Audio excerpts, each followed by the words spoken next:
Good morning. This is Father Stephen Kelly from St. John's Church in Detroit. We're continuing our series of daily morning meditations where we generally look at one or another of the lessons that are assigned for morning or evening prayer, what is known as the daily office lectionary today for Monday.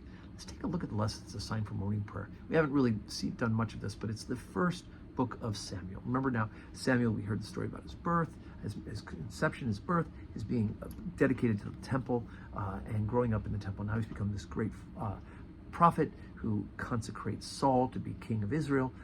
Samuel dies. Saul's a bad king, but God has already had the replacement. Before Samuel died, he anointed David to be the replacement.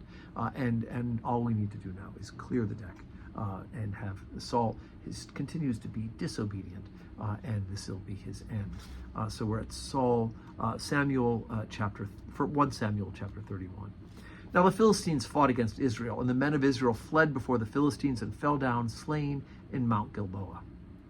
And the Philistines followed hard upon Saul and upon his sons. And the Philistines slew Jonathan and Abinadab and Melchishua, Saul's sons.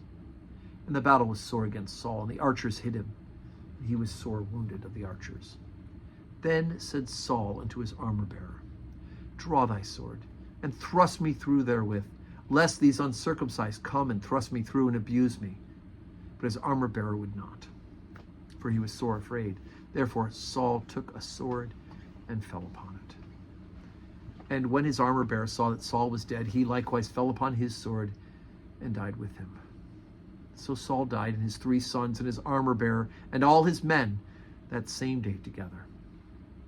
When the men of Israel that were on the other side of the valley, that were on the other side of Jordan, saw that the men of Israel fled, and that Saul and his sons were dead, they forsook the cities and fled.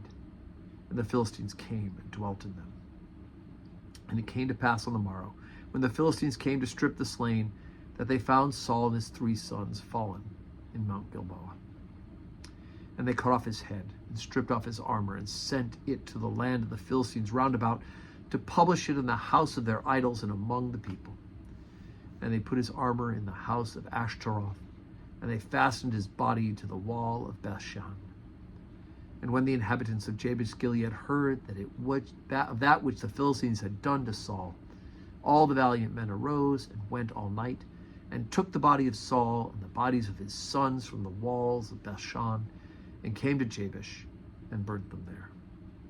And they took their bones and buried them under a tree at Jabesh, and fasted 7 days. So even Saul ends up dying in kind of a disrespect, and actually has to, not only do all his men die, but he ends up committing suicide in order to prevent his body from being abused. And of course they end up abusing his body anyway. They cut off his head. They took the armor and put it into the place of the false idol of the Ashtaroth, and then they made a public display of his dead body.